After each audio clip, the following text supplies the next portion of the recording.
پاکستان کی چوتھائی دولت پاکستان کی 1% آبادی کے پاس ہے. تو پھر زیغم صاحب قطع کلامی کی معذرت، میں ڈس ایگری کروں گی. کاغذ کے مطابق یا بلیک اینڈ وائٹ کے مطابق تو یہ مقصد پورا نہیں کر رہا ہے. جس اشرافیہ جو بنا رہی ہے جس کا مقصد پورا کر رہے ہیں، لکھے ہوئے میں تو کہیں موجود نہیں کہ یہ بجٹ ان کے حساب سے اور ان کے لیے بننا چاہیے. لکھے ہوئے پر مت جائیں نا، لکھے ہوئے پہ تھوڑا چلتا ہے. اشرافیہ نے بجٹ بنایا ہے، ان کا جو مقصد ہے وہ تو اپنی پولیٹیکل اکانومی کو گارڈ کرنا ہے. نعرے وہ جو بھی لگائیں، کیا یہ اس کو گارڈ کر رہا ہے یا نہیں کر رہا؟ میں آپ سے عرض کر رہا ہوں کر رہا ہے. اگر پاکستان کی چوتھائی دولت 1% کے پاس ہے تو کیا ان 1% کو نقصان ہو رہا ہے؟ نہیں. کیا پچھلے 10 20 30 سال میں جب پاکستان کی معیشت غارت ہوئی تو کیا ان کی دولت میں کمی آئی ہے؟ نہیں. یا جو 10% ہیں جن کے پاس پاکستان کی آدھی دولت ہے، کیا ان کی دولت کم ہو رہی ہے یا زیادہ ہو رہی ہے؟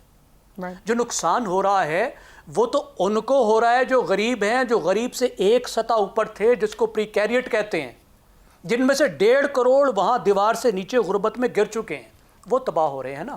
ٹیکس کا نظام ہو یا یہ پورے کا پورا معاشی بندوبست ہو.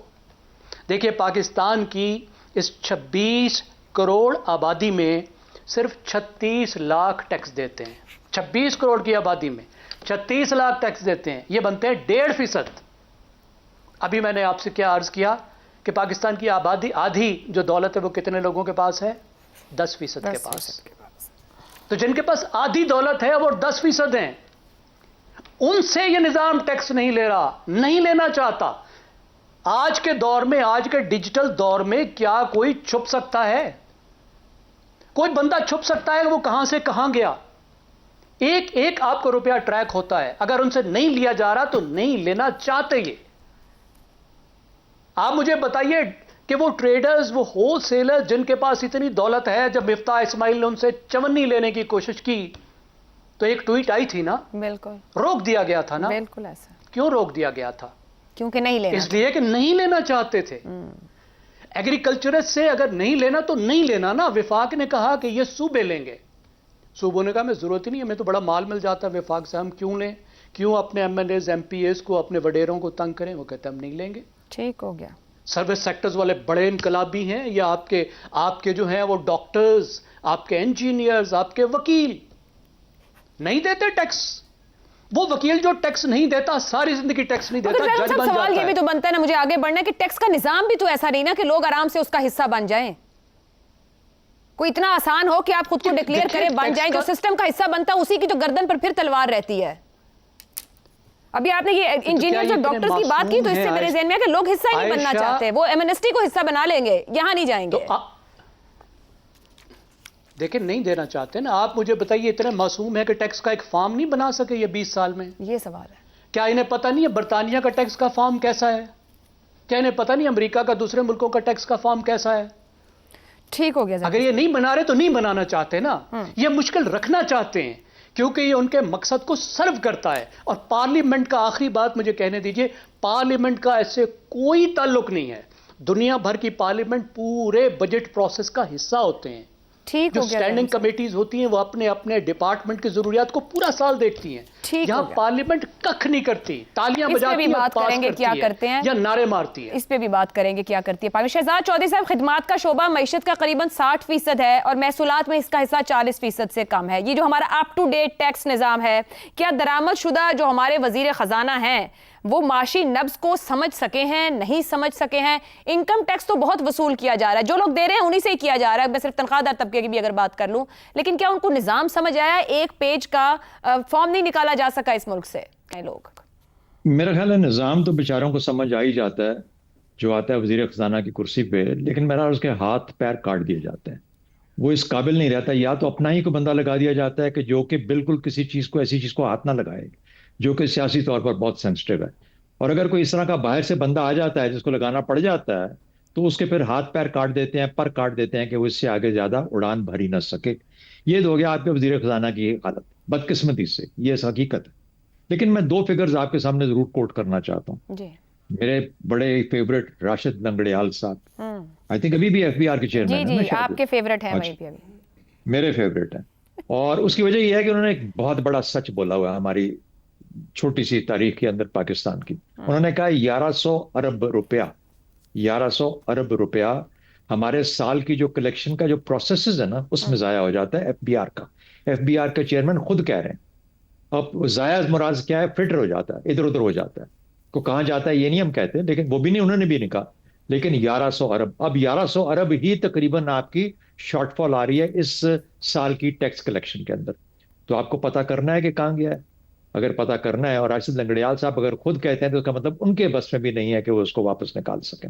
ورنہ ٹیکس پورا لے لیا, اور ٹیکس انہی سے لینا نا, ہم ہی سے, جو دکانوں میں عام آدمی جاتا ہے اس سے لے لیا, جی ایس ٹی کے تھرو لے لیا, فلانی چیز کے تھرو لے لیا. اب آ جائیں دوسرا ایک اور فگر, یہ ہے 17 ارب ڈالر کا. پہلے بھی ہمارے پروگرام میں ذکر ہو چکا ہے, اور یہ بھی ایسا لکھا پڑا ایشو جو تھا, جو کہ غالباً انٹرنیشنلی کسی نے اس کو ورک کیا تھا اور ہمیں یہ بتایا اس کے بارے میں, شاید ورلڈ بینک تھا یا آئی ایم ایف تھا.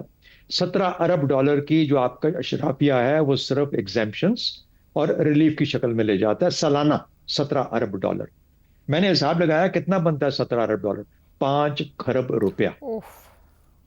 اچھا, اب 5 کھرب وہ ہے یعنی 5000 ارب, اور 1100 ارب ادھر ہے جو کہ ادھر ہے, 5 کھرب 5000 ارب اور 1100. تو اب مجھے بتائیے کہ کہاں پہ کمی ہے ہمارے پاس پیسے کی؟ انتظامی طور پر ریونیو کے اندر کہیں پہ بھی کمی نہیں ہے. اگر یہ چوری چکاری یہ جو باقی چیزیں ہیں. اچھا, اب آ جاتے ہیں دوسری چیزوں کے اوپر. اصل میں ہمارا جو پورا جو ہمارا پولیٹیکل اکانومی کا جو ذکر کر رہے تھے نا زیغم صاحب, پولیٹیکل اکانومی کن کے ہاتھوں میں؟ مافیاز کے ہاتھ. یہ مافیاز ہیں. جس ملک کی تعلیم, صحت, انصاف, ریٹیل, شاپنگ, یہ جو شادی والے ہالز, ہر چیز ایک مافیا کی شکل میں آپ کو کنٹرول کر. Cement industry, sugar, talk of anything, ہر ایک کا مافیا ہے. آپ کسی کے اوپر انگلی نہیں لگا سکتے. مافیا ایسے چڑھ کے آتا ہے آپ کے اوپر. یہ کلامی شہزاد صاحب, اگر اتنے سارے مافیاز ہیں جو آپ نے گنوا دیے, تو پھر حکومت اور ریاست کہاں ہے؟ پھر پاکستان کہاں ہے اس میں؟ ریاست ان مافیاز کو لے کے چل رہی ہے. یہ جو حکومتیں ہیں, یہ مقصد ہی ہوتا ہے, یہ حکومتیں اسی مافیا کے اندر دھنسی ہوئی ہوتی ہیں. جو حکومتیں 30 یونیورسٹیوں کے چارٹر دیتی ہیں ہفتے 10 دن کے اندر, وہ اس کا حصہ نہیں ہے تو اور کیا. اس لیے میں یہ باتیں کرتا ہوں. اچھا, دوسری بات, 4 چیزیں ان کو کرنی چاہیے اس حکومت کو اگر اپنے آپ کو سیریس دکھانا چاہتے ہیں, اگر ابھی بھی ان میں دم ہے تو. جتنی ایگزیمپشنز دی ہیں ٹیکس کی, ان کو ریشنلائز کریں. میں نہیں کہہ رہا ختم کریں, ریشنلائز کریں. ایکسپورٹ بڑھانا چاہتے ہیں, وہاں پہ تھوڑی بہت ضرور دیں, مدد کریں. لیکن پھر وہ جو پیسہ آتا ہے اس کو, وہ جو 30% تم باہر رکھ سکتے ہو یا 50% باہر رکھ سکتے ہو, وہ نہیں ہونا چاہیے. ملک میں لے کے آؤ پیسہ, ادھر لاؤ گے تو میں ایگزیمپشن دوں گا, ورنہ نہیں دوں گا. درست, سب سے پہلا کام. دوسری بات, ریئل اسٹیٹ کو ٹیکس کر کے دکھا دیں مجھے. کہتے ہیں 86 ڈاؤن سٹریم انڈسٹری ہے جو کہ اس بڑا اس کو ہمیں ہلکا رکھنا ہے, کیونکہ 86 جو ہیں انڈسٹریز وہ ایکٹیویٹ ہوتی ہیں. بھلے چلے آپ ریلیٹیولی لیس کر لیں, اگر 86 انڈسٹریوں کو چلانا ہے, آپ نے انڈسٹری چلانی ہے چلائیں. ریٹیلرز کو ہاتھ لگا کے دکھا دیں, زیغم صاحب ذکر کر رہے تھے, ہاتھ لگا کے دکھا. Agri tax, agriculture tax, I M F کب سے شور مچا رہا ہے نا, آپ کیوں نہیں بولتے؟ وہ سارے کے سارے آپ نے کہا نا اقتدار کے ایوانوں کے اندر بیٹھے ہیں, اس لیے نہیں بولتے. کریں نا ان کو ٹیکس. یہ 4 چیزیں پوری کریں. 5 کھرب روپیہ نکلوائیں اشرافیہ کے ایگزیمپشنز کا, 1100 ارب لیں ایف بی آر سے. میں دیکھتا ہوں کیسے یہ ملک وائبل اور اچھے بہتر طور پہ نہیں چل سکتا. درست ہو گیا جی. پیسے کی کمی نہیں ہے, چوری کو پکڑیں. عامر احمد خان صاحب, 2 دہائیوں سے جاری ہیں یہ ایمنسٹی اسکیمیں, رنگ برنگی نکالی جاتی ہیں جب بھی کوئی حکومتیں بدلتی ہیں. ود ہولڈنگ ٹیکس ہیں, نان فائلر میں دنیا میں فائلر اور نان فائلر نہیں ہوگا. ہر شخص کو رجسٹر ہونا ہے تو وہ فائل ہو گیا, کہیں نہ کہیں موجود ہے اپنے این ٹی این کے ساتھ. یہ کیا حربے ہیں جو حکومتیں اپناتی ہیں اور پھر بوجھ ڈالتی ہیں عوام پر؟ اچھا, میرے لیے ایک بہت فیسینیٹنگ سوال ہے کہ کون اس پر زیادہ اثر انداز ہوتا ہے کسی بھی معاشرے کے اندر. کیا سیاست معیشت کے اوپر زیادہ اثر انداز ہوتی ہے یا معیشت سیاست کے اوپر اثر انداز ہوتی ہے؟ اس کا obviously کوئی کلیئر آنسر نہیں ہے. لیکن یہاں میں اس بات کا ذکر کرنا اس لیے ضروری سمجھتا ہوں کہ دیکھیں, جب بھی ہم نے بات کی ہے پاکستان کے معاشرے کی اپنے پروگرام میں, اور میرا خیال ہے مجھے تو ابھی تھوڑی دیر ہوئی ہے پروگرام کا ایسا بنا, آپ کو تو بہت دفعہ اس طرح کی باتیں کرنی پڑی ہوں گی. تو یہی اسی طرح کی باتیں ہم نے سننے میں آئی ہیں. اور ایک جو جملہ ہم نے بار بار سنا ہے وہ یہ ہے کہ جی اب بزنس ایز یوزول نہیں چل سکتی, اب اس گیم کو بدلنا پڑے گا. سوال یہ پیدا ہوتا ہے اچھا کہ یہ گیم چینجر کون ہو سکتا ہے؟ دیکھیں دو ہی طرح سے آپ گیم کو بدل سکتے ہیں. یا تو آپ کو زبردست عوامی حمایت حاصل ہو، جیسے 1988 میں پیپلز پارٹی کو تھی، 1997 میں PMLN کو تھی، 2018 میں PTI کو تھی. تب آپ گیم کو بدل سکتے ہیں جب آپ اس بھرپور انداز میں عوام آپ کی حمایت کریں، یا پھر ایک بہت ہی مضبوط اور بہت ہی تگڑی ڈکٹیٹرشپ ہو جو کہ عامر صاحب قطع کلامی کی معذرت، یہ سچویشنز رہیں. پیپلز پارٹی اور نون لیگ نے تو شاید ٹیکس ریفارم سے بڑے وعدے نہ کیوں. عمران خان صاحب نے تو بہت سی آئیڈیلسٹک باتیں کی 2018 میں، اور جب آپ خود کہہ رہے ہیں کہ وہ ایک اسٹرانگ پوزیشن کے ساتھ موجود تھے، وہ نہیں کر سکے، ٹیکس ریفارمز نہیں کر سکے، اور بھی بہت. اسی طرح آپ جب ایک مضبوط ڈکٹیٹرشپ کی بات کر رہے ہیں تو ہم نے تو وہ بھی دہائی کاٹے ہیں، ہم تو تب بھی وہ ریفارمز نہیں دیکھ سکے کہ جو ضروری سمجھے گئے. تو پھر کیا، پھر تو کوئی نئی چیز ہونے کی ضرورت ہے. تو یہی اسی بات کے اوپر میں آ رہا تھا نا. اچھا تو یہ سوال بجٹ اور ٹیکس کلیکشن یا ٹیکس کی مشینری کرنی ہے. فار ایگزامپل میں بہت سارے فائنانس سیکرٹریز کا آپ کو حوالہ دے سکتا ہوں جن سے ریٹائرمنٹ کے بعد اگر ان سے بات کریں تو وہ کہتے ہیں کہ تقریباً ہر سال ایک دفعہ بجٹ بنانے سے پہلے یہ بحث ضرور ہوتی ہے کیبنٹ میں کہ اگر FBR کو ختم کر دیا جائے تو شاید ٹیکس کلیکشن جو ہے وہ اس سے بہتر ہو سکے. لیکن پرابلم کہاں آتا ہے؟ اچھا پرابلم یہاں پہ آتا ہے کہ ہمارے ہاں دو اپروچز ہو سکتی ہے نا. ایک تو یہ ہے کہ آپ ٹیکس کلیکشن پہ توجہ دیں، اور دوسرا یہ ہے کہ آپ ملک کی ایک پولیٹیکل ڈائریکشن پر توجہ دیں بجٹ بناتے. اگر آپ پولیٹیکل ڈائریکشن کو ٹھیک کر دیں گے تو ٹیکس جو ہے وہ پاکستان کی اکانومی کے فنکشن کی ایک آؤٹ کم ہوتا ہے، وہ خود بخود بہتری کی طرف چلا جائے گا. آپ نے ابھی برطانیہ میں ٹیکس دیا نا، میں جتنے بھی سال برطانیہ میں رہا مجھے یہاں پر ٹیکس ریٹرن جمع کرانی پڑتی تھی. ان کا بھی 47 صفحوں کا فارم ہے عائشہ، کیونکہ مختلف طبقات کو اس نے کیٹر کرنا ہوتا ہے. لیکن مجھے صرف ان 10 خانوں سے نسبت تھی جو کہ میرے پروفیشن سے ریلیٹیو تھے. مجھے باقی کے جو 45 صفحے تھے ان سے کوئی غرض نہیں تھی. اتنا سمپلیفائی انہوں نے کیا ہے جو کہ آج کل کے ٹیکنالوجی کے دور میں کوئی مشکل نہیں ہے. لیکن پھر اگر تو آپ گیم چینجنگ پرسپیکٹو سے اس کو وہ دیکھیں، بہت کچھ ہو سکتا ہے. پولیٹیکل ڈائریکشن، اگر بجٹ کو as a tool of setting a political direction دیکھیں آپ یہ سب کچھ کر سکتے ہیں. لیکن آپ وہ نہیں کرنا چاہتے تو ظاہر ہے کہ باقی کے مسئلے تو جو ہیں وہ سب ان کو حل کرنے کا سوال ہی پیدا ہوتا ہے کیونکہ وہ آپ کی نظر میں ہی نہیں. ٹھیک ہو گیا. رضا رومی صاحب، جب بھی بجٹ آنے والا ہوتا ہے عوام کی بھی توجہ اس پہ ہوتی ہے، اور ابھی تو عوام پہلے ہی جسے کہتے ہیں نا کہ بہت دباؤ میں ہے جو اس وقت صورتحال ہے ملک میں. ماضی کے بجٹوں کی طرح آپ سمجھ رہے ہیں وہی اعداد و شمار کا ہیر پھیر ایک بار پھر سامنے ہوگا؟ کسی طرح کی ٹیکس اصلاحات کی کوئی امید رکھی جائے؟ ہمارے پاس باہر سے بھی ہوتے رہے، یہاں کے لوگوں نے بھی ٹرائی کیا، مگر ہم ٹیکس کو لے کر کوئی بنیادی اسٹرکچرل ریفارمز آج تک نہیں کر سکے ہیں. عائشہ ابھی تو اب کوئی بجٹ کی تفصیلات سامنے آئیں گی تو پھر ہی حتمی طور پر یہ کہا جا سکتا ہے کہ کوئی اصلاحات عمل میں لائی گئی ہیں یا نہیں. لیکن اگر آپ ماضی کا ریکارڈ دیکھیں، پچھلے 2-3 سال، 5 سال، 10 سال کے بجٹ بھی دیکھ لیں، ان کا مطالعہ کر لیں تو یقیناً وہی مسائل درپیش رہے ہیں جن کا ابھی ذکر ہو رہا تھا. سب سے پہلا تو یہ کہ ٹیکس ایگزمپشنز جو ہیں بہت سارے طبقات کو جو کہ ٹیکس دے سکتے ہیں، مثلا زرعی جو انکم ہے اس کے اوپر ٹیکس صوبوں کے حوالے کیا گیا ہے، اور اس کا نظام ایسا رکھا ہے کہ وہ تقریباً نہ ہونے کے برابر لیا جاتا ہے. زرعی زمین کی اونرشپ کے اوپر کسی قسم کا کوئی ٹیکس نہیں ہے، ٹریڈرز کے اوپر کوئی ٹیکس نہیں ہے، ریٹیل سیکٹر کے اوپر، اور جب بھی کوشش کی گئی ہے اس پہ مزاحمت ہوتی ہے، اور پھر سیاسی مصلحت کے تحت اس جو پلان کو ترک کر دیا جاتا ہے. یہ کئی بار ہوا ہے، پچھلے تقریباً 10-15 سال سے ہم دیکھ رہے ہیں. بار بار پاکستان میں جب IMF کے پاس جاتے ہیں تو وہ یہی کہتے ہیں اپنا ٹیکس نیٹ جو ہے یا بیس جو ہے اس کو بڑھائیے، اور وہ اس پہ کوشش کرتی ہے. ایک حکومت وقت میرے خیال سے 4 بار تو مجھے یاد ہے، اور اس کے بعد آتا ہے ری ایکشن جس سے بھی سیاسی خطرہ آتا ہے سیاسی گورنمنٹ کو، اور وہ فیصلہ ترک ہو جاتا ہے. اسی طرح بہت سارے شعبے ایسے ہیں جہاں پر ٹیکس میں چھوٹ اتنی اربوں روپے کی دی جاتی ہے، کوئی مطلب اس کا تخمینہ لگائیں. ابھی جو لیٹسٹ ایک میں دیکھ رہا تھا اسٹڈی، وہ تقریباً 1 کھرب روپے کا ذکر ہے اس میں، کہ